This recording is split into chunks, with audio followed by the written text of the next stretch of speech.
ফের শহরে বিধ্বংসী অগ্নিকাণ্ড। নমস্কার, আপনারা দেখছেন দ্য লোকাল জার্নালিস্ট, আপনাদের সঙ্গে আমি লুসি। হাওড়া ডোমজুর থানা অন্তর্গত কাটলিয়া প্রজেক্ট এরিয়ায় একটি বন্ধ কারখানায় আগুন। মঙ্গলবার আনুমানিক সকাল 9টা নাগাদ ওই বন্ধ কারখানা থেকে স্থানীয় বাসিন্দারা আগুন দেখতে পান। সঙ্গে সঙ্গেই খবর দেন ডোমজুর থানা পুলিশ এবং দমকলকে। ঘটনাস্থলে দমকলের 2টি ইঞ্জিন এসে আগুন নিয়ন্ত্রণে আনার চেষ্টা করছে। তবে বন্ধ কারখানায় কিভাবে আগুন লাগলো তা নিয়ে তদন্ত শুরু করেছে ডোমজুর থানার পুলিশ এবং দমকল আধিকারিকরা।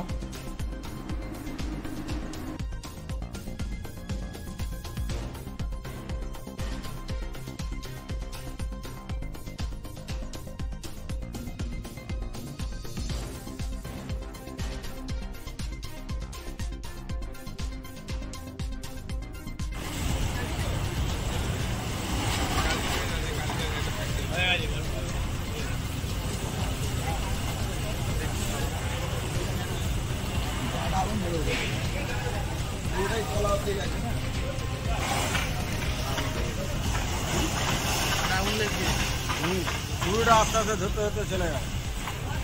এই সরু পাইপ দিয়ে হয়, জল যায় না, সামনে গেল সামনে গেল।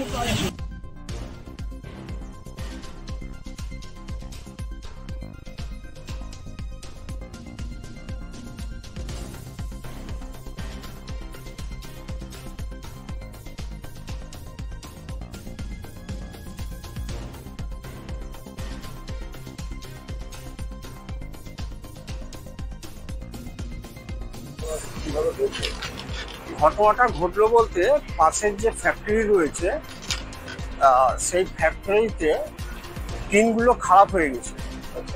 তো বর্ষাকাল সামনে আসছে, তো তাই জন্য ওই টিনগুলো পাল্টানোর একটা প্রয়োজন ছিল। তো সেইখানে মিস্ত্রিরা, যারা ফেব্রিকেশন মিস্ত্রি, তারা এই কাজটা করতে করতে একটা ফুলকি আগুনের কীরকম পড়ে যায়। তো পাশের যে কারখানা, এটা হচ্ছে একটা পরিত্যক্ত কারখানা, এর মধ্যে কিছুই নেই, হয়তো কিছু রবারের টুকরো টুকরো সব ছিল এবং তার একটা পুরনো একটা গাড়ি ছিল। তো গাড়িটার কোনো ক্ষতি হয়নি।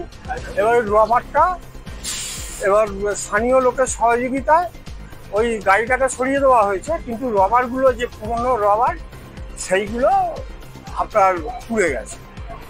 এইটাই হয়েছে ব্যাপার। তারপর দমকলে খবর দেওয়া হয়েছিল সমিতির তরফ থেকে, সমিতি এসে এই এটাকে নেভায়। এই তৎপরতা, দমকলের তৎপরতা এখনো চলছে।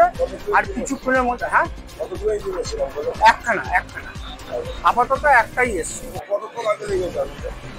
আগুনটা লেগেছে তাও নিয়ার অ্যাবাউট 9:30, পৌনে 9টা। আমার নাম দীপক মুখার্জি। আমি এই কাজটা দেখাশুনো করছিলাম।